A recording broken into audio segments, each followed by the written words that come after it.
Yeah, so I'm going to kind of talk a little bit about, I don't know, some topic of my choosing.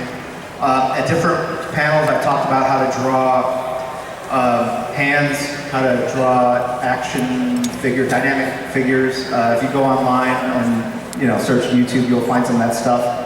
And so, in a weird way, over the past couple of years, I've been kind of doing an online course through all these different panels with different things to draw. I thought today maybe I would work on how to draw the female figure, and really kind of walk through that. And then I'll probably do a couple sketches of like Harlequin and maybe Supergirl, whatever. So, also, while I'm drawing, I can kind of draw and talk, so maybe I'll start taking some questions from the audience. But I thought, first of all, if any of you guys don't know who I am, I'm Jim Lee. I co-publisher, of DC Comics, and I also draw Superman Unchained. For some reason, there was something online where it said the book was canceled, but really the solicitations were canceled. The book is still coming out. There's 3 issues left. The next issue comes out, I believe, next Wednesday, right? I think. And then the 8th issue comes out in July, August, and then the last issue comes out in September. The last issue is double size, so I'm working on issue 8 right now. And yeah, so you can't always believe what you read online. So anyway, so I wanted to start by, I've been drawing comics now for about 27 years. And it's interesting, back in the day when I started, there was no internet, there was very few comic book conventions. So I just learned how to draw by going to the library and checking out some books. And there weren't a lot of drawing books, but the one that really helped me out was by a guy named George. I don't know if he had it either, but Bridgman. Can you see that? Yeah. George Bridgman. So there's a bunch of books of his, and it really talks about looking at the totality of the figure and not so much the muscles per se. So I kind of know the muscle groups, but I don't really overly focus on what's a pec and what's a deltoid and what's a bicep. I mean, I know where they are, but that's less important to me than the overall shape of something, right? So let me take out some tools here. So when we're talking about the female form, generally people think of the hourglass shape, which is something like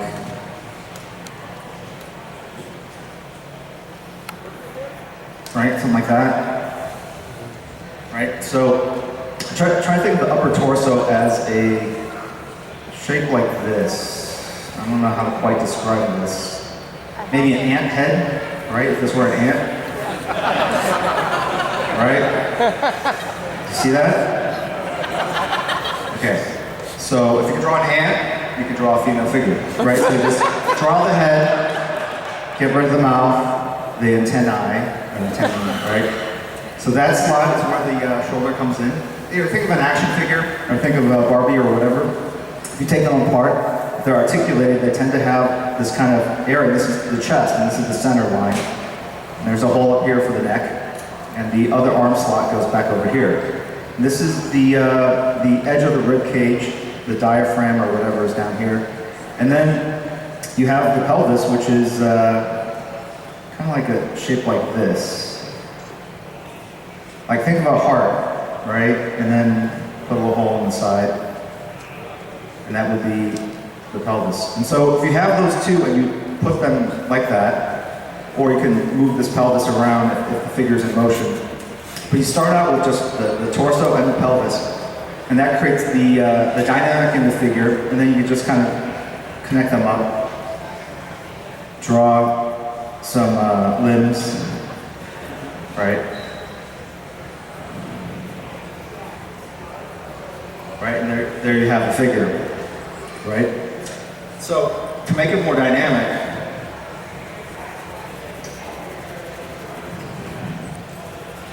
see if, okay, there's the ant head here, and to keep it simple, I would just kind of draw that same 3/4 perspective, and maybe we'll put the pelvis down here. And obviously when I draw, I I tend not to do this. I mean, I kind of keep it more simple, but in your mind, you should always be thinking about this. Okay. I don't know what this character's doing. I think it's good. Okay.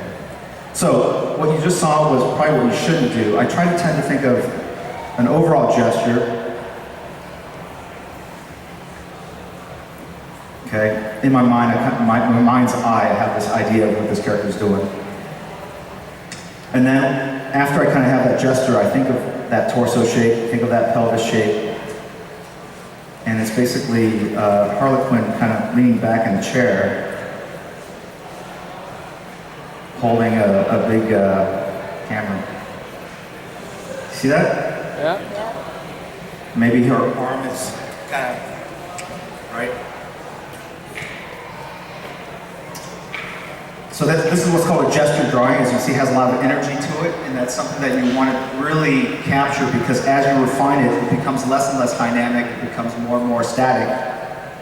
And the way you can create a lot of energy in the figure is by creating this energy and then really figuring out the best line to kind of capture and keep that energy going.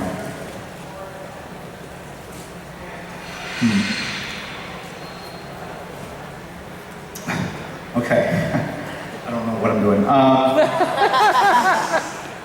What the hissing? What's the hissing for? I don't know. All right. So, okay. So, do you have most of it down there? So, now here's the important thing with these things. A lot of people draw heads on figures and they keep it really static. And the trick to drawing more evocative poses is bringing that head up or down. So you're raising the chin or lowering it down. It just creates a little more attitude.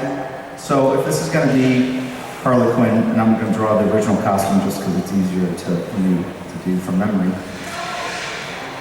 Right, so if that's the headline, the head, the silhouette of the head, that's the chin, that's the ligaments to the neck, right? And then you have that, and then you have this other thingamajig here. Now, there's like in the neck bone, or it's connected to the collarbone. There's no neck bone, but this neck ligament goes here. And like I said, I'm not really great on the names, but I do know there's a divot here. We all have this kind of the collarbone here. And that's an important line because from the collarbone, it goes to the top of the shoulder.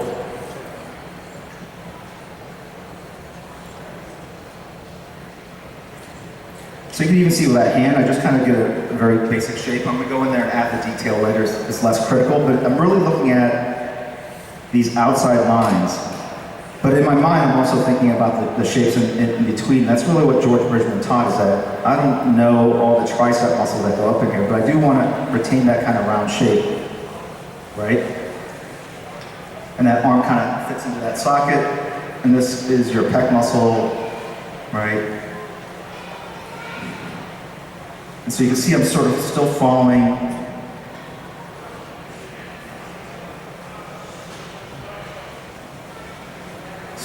down to, does that make sense?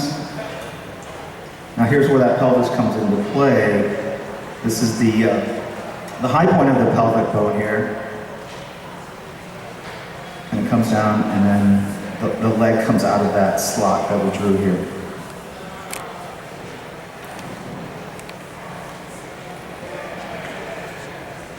Okay. Kind of running out of space, but so here's the length of this leg. Here's that thigh. I'm gonna put it over here, and so you kind of know that this thigh is about this long.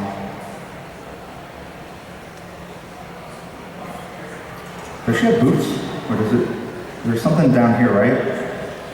Has anyone cosplayed as Harlequin here? Anyone? No. No. You're in a different costume though. Does she wear boots? She has something on her heels, right? Like Robin boots. Right, okay. Right. Thank you. There should be accreditation for being co-publisher DC. You should know this kind of stuff. It's so embarrassing. Anyway, so here's where that hourglass shape comes in, right? It pinches in at the hips, comes out. She's got a little bit of a boyish figure because she's a little slender. And then I know that with this hand up, you're going to see the underside of this palm. So in perspective, I could almost Greek it out like that. See that? That's this part here.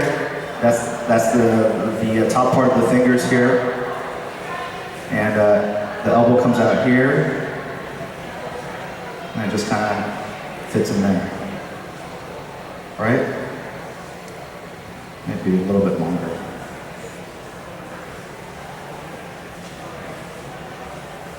And you can see I'm kind of adjusting it on the fly. I haven't been drawing for about a week, so I'm learning as I'm doing this. Okay, here's the foot.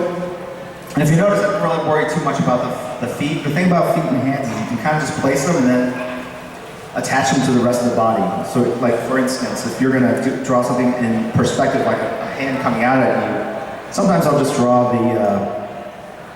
the hand first, right? And just kind of, I did it wrong. Let's say you draw the face, and then I'll just draw the hand, right? There's the shoulder. And sometimes I'll just draw the hand first, because you know the hand has to connect up to the body. And so in a way, you save yourself the aggravation of trying to figure out how this works. Just put the head and the hand, and then just put the rest in between. Does that make sense? And if you end up with a hand too far away from the head, you're drawing Mr. Fantastic. Right.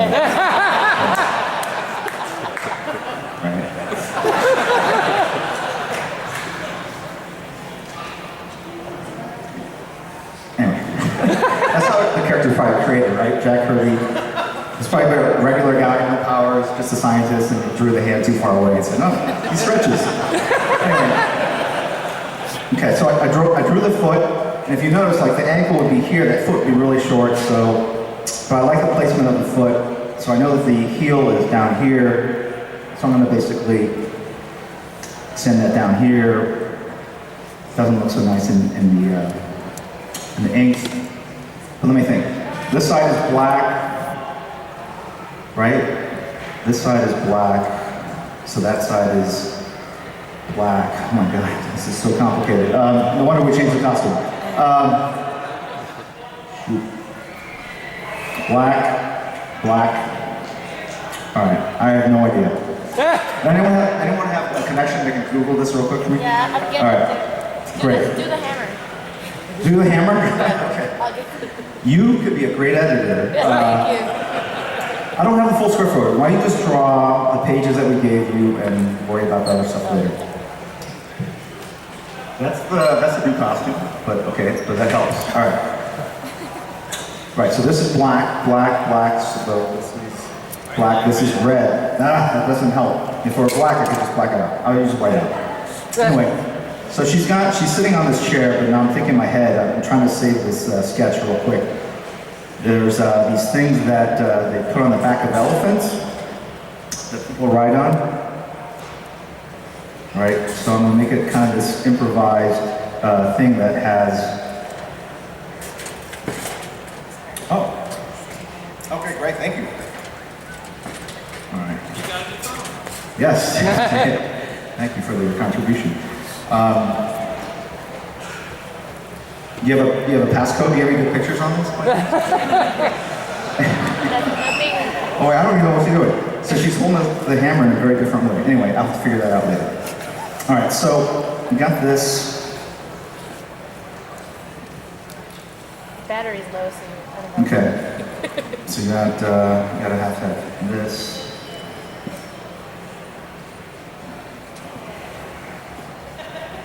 There you go.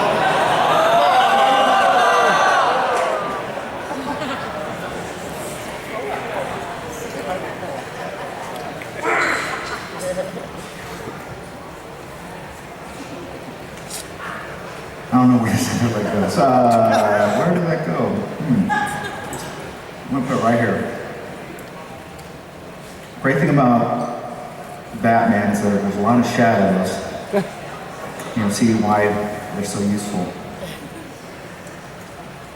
Okay, so I'm just basically kind of improvising kind of a sketch. He's looking a little concerned because this is not what he signed up for.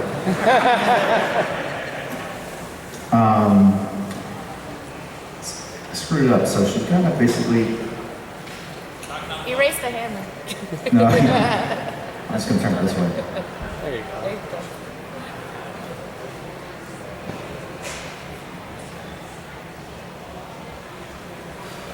All right. So once you have kind of like the basic shapes like this, most of the drawing is really done, right? I mean, you really have... Is there a way to...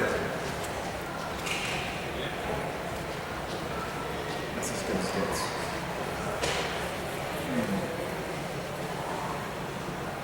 Right?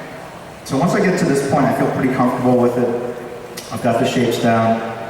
Her head looks a little bit big, but it's Harlequin. The eyes go here, nose goes there, mouth goes here, right? We all know that, right? We all look at ourselves in the mirror, we know. You have reference every day to look at yourself. So there are the eyes. Usually start with the eyes because they show the expression, the emotion. So it's really critical that you nail that and get it in the right spot. She has kind of a pert little nose here like this. And then that kind of maniacal smile.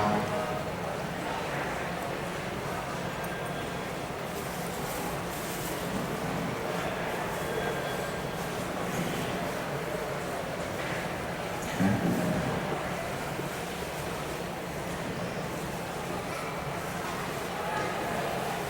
And then she's got this next piece here. So if I were drawing this in pencil, I would be erasing as I went along, as I kind of basically draw this structure and erase some of that line work.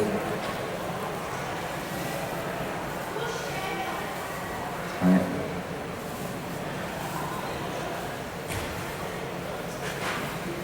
Do that.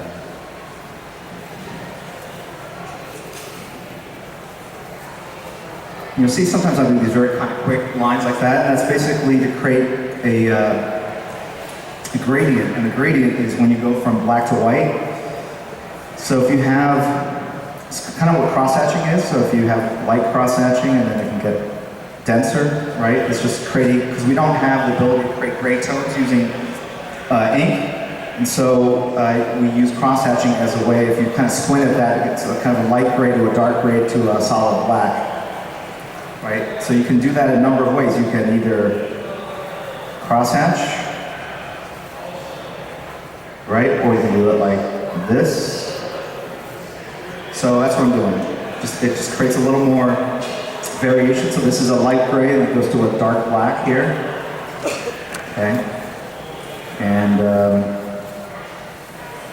same thing where maybe I'm going from this dark black here to a lighter shade of gray. So you see as I add element after element, it starts to feel a little more finished, a little more solid. And I like to kind of jump around because I don't want to get too invested in one area, finish it off, and then realize, you know what, I need to move that entire head over a quarter of an inch, which happens sometimes. And so I want to just make sure as I'm kind of going along, I'm always checking things against each other. And she really should have had a whip here, I think. Anyway. Okay.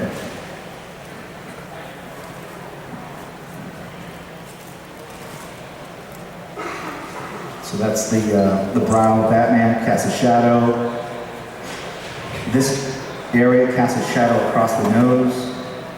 This plane right here is flat against your face. So if there's a light source behind it, it's dark. And then we can make the rest of this all black. The nose is going to cast a shadow across the upper lip. He's got that perpetual Batman scowl. Right. His ears right there. It casts a shadow against the side of his head. And he starts to see his figure kind of come together, right?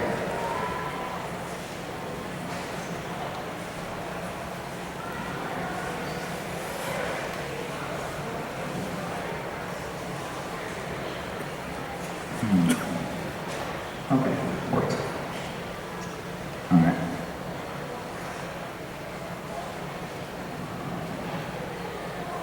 I know there's some other things up here. This is an incorrect reference. It is or it isn't? It's slightly incorrect. It's all right. Everyone kind of does it differently anyway. This is fine. I'm good. Yeah, if you go back, it'll give you all of them. Oh, you're pulling up my own reference to embarrass me. Batman Hush. I did this over 10 years ago, sir. Remember all that. It doesn't look as good. All right, so I've got enough there to kind of finish this off. I know that this is black. Thing is, she's wearing a costume. It's skin tight, but you know, I want to suggest that it's cloth. And so cloth will basically create wrinkles wherever it bends. So at the joints, at the shoulder joints, and also if you bend in the middle of the figure, you're going to get some lines here like that. And so you want to basically show that.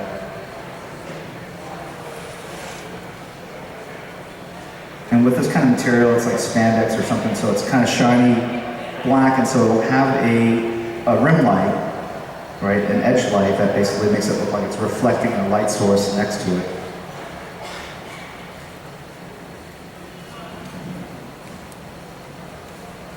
Okay.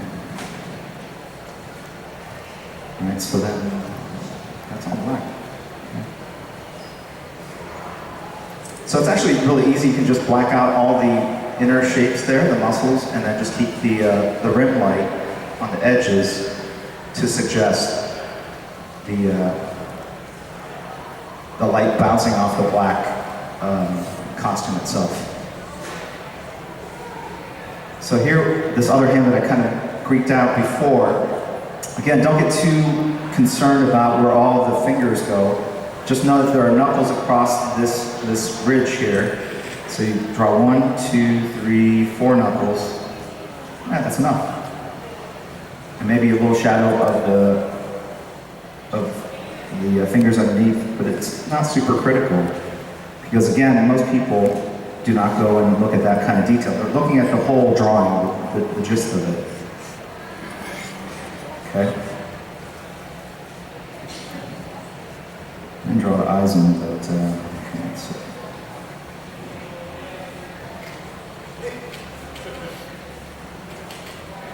Okay. So I've got this, and to make it go faster, I've got some ink and a brush. It's kind of a funky brush. It's not the one I brought. I didn't bring a brush, but let's see if I can get some stuff here. Start with the easy part, which is Batman. I know that he's mostly going to be in shadow. So I'm just going to basically come in and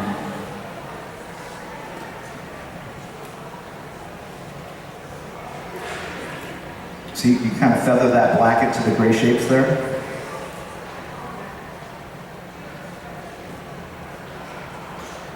And again, it's like a drape that falls over a shoulder. If you were to take the cloth and drape it over your hand, it would fall like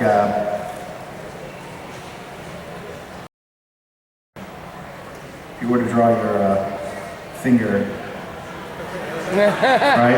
Okay, and you put a cloth over it. The cloth will basically create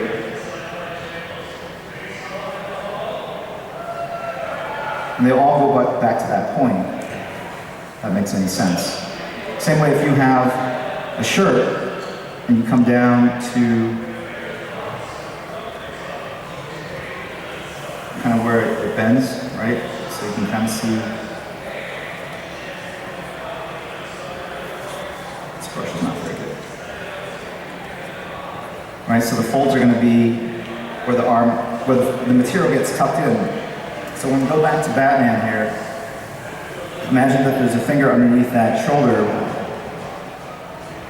And it's basically casting these shapes here.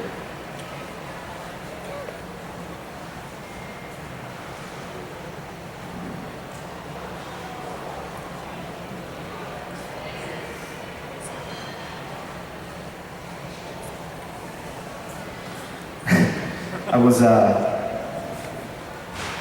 you know, they say that drawing, there's a subconscious part of drawing, and I believe that to be true. I mean, there's a part that we intend to draw, and then there's a part of us that we might not necessarily know is in our minds as we're doing it.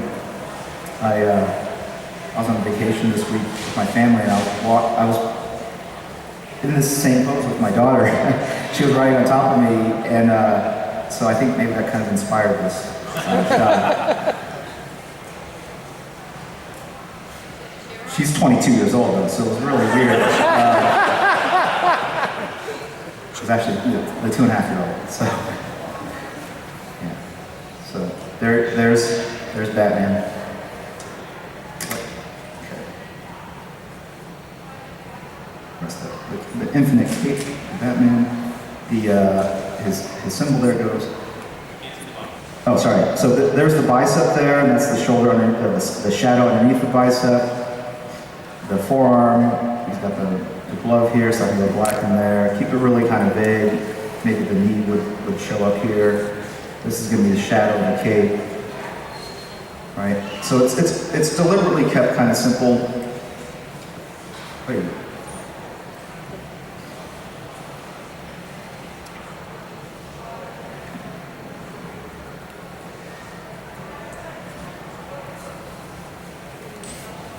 And it's better to suggest it than to actually draw it anyway. Okay.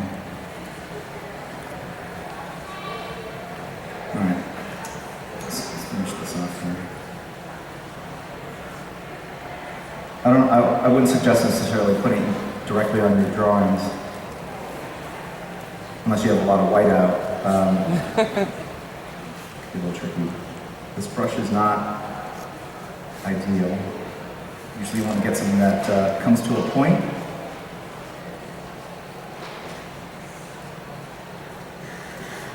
Okay.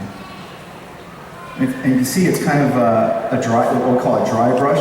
It's not completely loaded with ink. Well, now it is. But when it's not, you can create some nice kind of textures.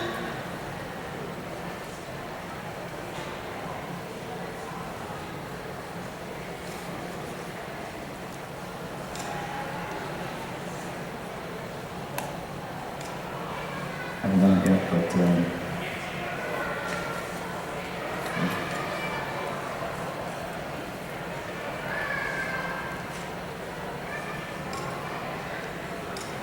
understand that.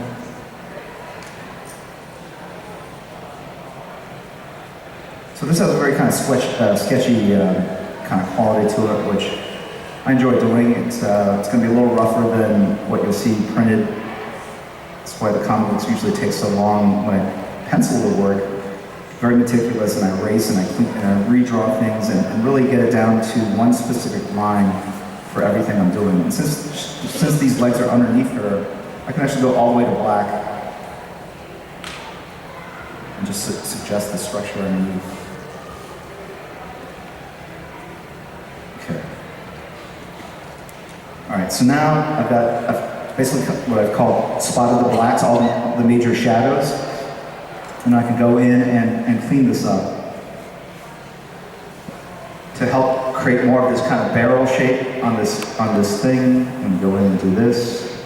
And again, it goes back to this cross-hatching. I'm just really trying to create a gray gradient. So like if you had a barrel, like a coffee can, and there's a light over here, this side's gonna be darker. So you do something like that. And to make it look more three-dimensional, you can cast that shadow like that. So this is just essentially a coffee can. And basically creating a gradient across it. And I'm going to do it in a way that's very organic, meaning the lines they don't look like they're exactly the same next to each other. They're just kind of free form. And that's because the material is wood. If it were metal, maybe I would make it more mechanical looking. The lines would be much more parallel and crisp. So now I'm just going back in and tightening up some of these lines.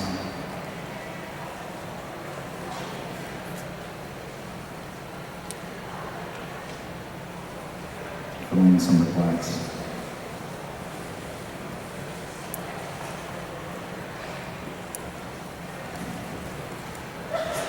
Bless you.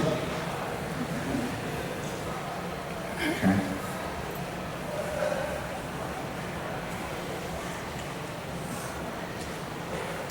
And so, again, you know, as I'm drawing these figures, the amount of time after the initial structure drawing that you saw and the refinements, and this really is the stuff that, you know, it's part of my style, is the attention to detail, or the little lines that you see like that. It just takes time, and so I can look at this and go like, oh, it'd take me another 2 hours to get it to a certain point that I would feel it was completely finished. And that's why the comic books take so long to draw. Is that I can do a pretty quick gesture drawing and structure right away, but then it's going in and like doing these final touches and really just pulling it all together and making sure all of the shapes and the gradients and the lines are as clean as they can be. As I kind of tighten this up, if you guys have any questions, feel free to ask it. Doesn't necessarily have to be about drawing per se, but or not. Can I have that one? Can you have this one? Sure, if everyone else agrees to it. We're gonna see your own. How tight of pencils do you give Scott? I mean, they're like. How tight are the pencils I give Scott? They tend to be very tight. I want them to be, a lot of times they'll take books and basically reproduce the pencils. And I remember the first time I saw reproduced pencils of John Byrne's work on X-Men. I was just amazed at how tight they were. I really thought they'd be much looser, but he had everything there, and so I've always kind of wanted to emulate that level of tightness in the pencils and really give all the information there. And what Scott brings to the table is sometimes you'll see like a line, maybe a fainter line, and he really figures out what's the best line, what I meant with that line, or he'll do some things with texture, because there are certain things you can do with ink and a brush that you can't quite capture using a pencil. So a lot of times I'll just draw rocks. If you have like a series of rocks like this, and I'll take the side of the pencil and just kind of greek in some shapes, right? These are the shadows, right? And so when you go in with ink, you can basically, there's a number of ways you can trap the lines like this, right? Keep it really crisp like that, or you can do a dry brush approach.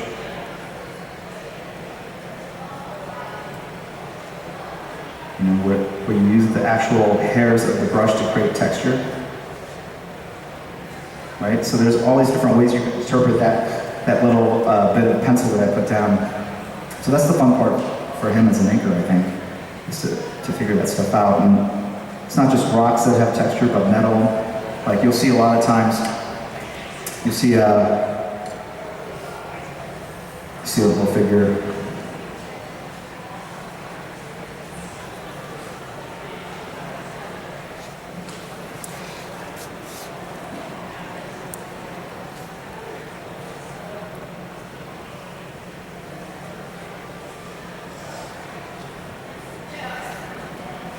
So, the Superman.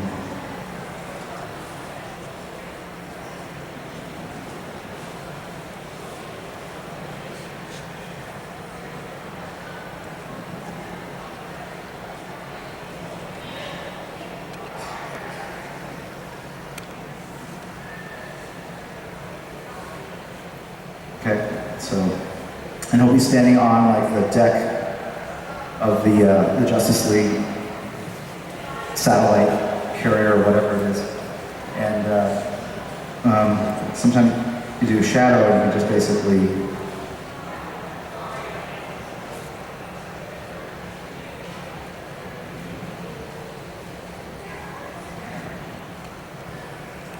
do something like that.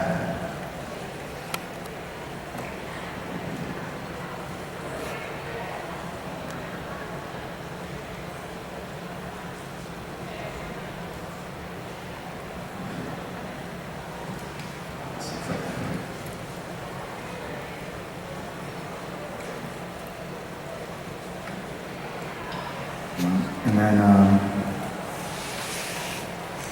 to sell it, it's just like a technique, but it's basically like a shiny surface will have ripples. It's basically reflections of lights that might be across the ceiling. And so you can just, right? So it makes it look like it's like a shiny surface. Does that make sense? You see that? Does not help.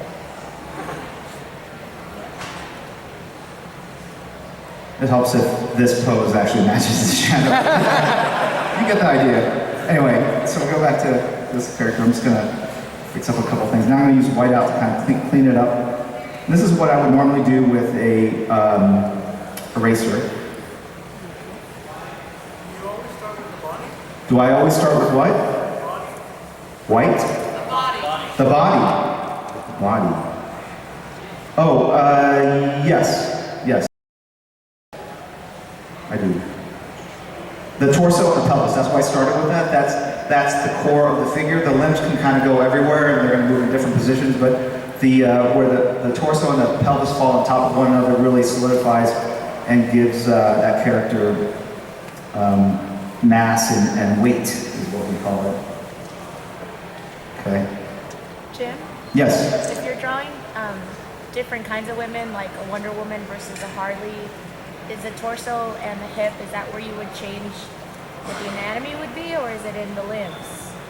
It's in all of them. So you'll have the same torso and pelvis, but then you might widen it a little bit. So I kind of start with the basic torso and pelvis, and then I'll widen elements based on the character for both male and female characters, based on their physique or build. But you kind of start with the same central starting points. So you see I'm just drawing in some of the shadows there. This leg is too long, that foot I guess. Do I usually draw all my shadows in? Oh, when I pencil? Yeah. If you look at some, like there was a Hush Unwrapped book, or I put up pencils online, I fill it in. I think it looks nicer. I mean, you don't have to. You can just draw like an X. If you write an X in a shape, that means fill it in with black. But a lot of times it's hard to tell if it's going to look right with the shadows where you put X's, and so I'll go ahead and put that in with the side of the pencil. What kind of ink are you using right now? This is Rapidograph ink. It's a permanent ink, and I like it because it has a nozzle and you can pour it directly onto the drawing. I tend to work on an angled table, and so if you have an ink bottle, like it's going to slide off the table or spill out, or I'll knock it over. This tends to be also very portable, and it has a real nice consistency and a level of opaqueness. Once you get into inking, you'll find that all these different companies, from Pelican ink to there's many, but they all have a different quality to them, and you just have to experiment with what you like. Some are more viscous and harder to fill in large areas, but others are more liquid and very easy to fill in areas, but they tend not to be as opaque, and so they don't give you the true blacks that you might necessarily want. The pen that you are using right now is the same you were using after the pencil? This pen I'm using now is what? It's the same you were using after the pencil, or you have different ones? I'm not sure if I heard the question. Is that the same pen you used after the pencil, or did you switch? Oh, I usually don't ink my own work. Scott uses a Corporal pen. Those are things like during the Revolutionary War, they would have these things with, little nibs like that. And it's basically a piece of metal. If you zoom in here. And basically the ink gets stuck in between these two little metal prongs, and as you apply pressure, the prongs separate. And through the power of, I think, water tension, the ink basically stays connected to the metal prongs, and you can draw like a thicker line. So you can, with one throw of the hand, you could draw a line that looks like that, right? And so it's super nice when you're doing a lot of gradients, because you could do this in 3 quick strokes as opposed to using a magic marker and having to do multiple strokes and also having it look kind of rough, right? But it's a lot easier to use a marker, and so I never did enough inking, so I used to ink with a Croco, but now I just use a marker. And this is it's a Micron Pigma marker, and it basically, it's permanent ink, and they're sold at most art stores. So, does anyone have any more paper? Any more backing boards? Okay. All right, so that was. Okay. How do you balance the muscularity, like an Amazon, let's say you're a Wonder Woman or a She-Hulk? How do you balance the muscularity when you're showing I mean, do you consider that also? Sorry, couldn't really make that out. What was it? How do I balance the muscularity of Batman with? No, the muscularity of a female superhero, let's say an Amazon, like Wonder Woman or She-Hulk or something. How do you balance that with their femininity? Kind of like a, Yeah, How do you balance the femininity with the masculinity of like an Amazonian when you're drawing? Oh yeah, I don't know. I've drawn some pretty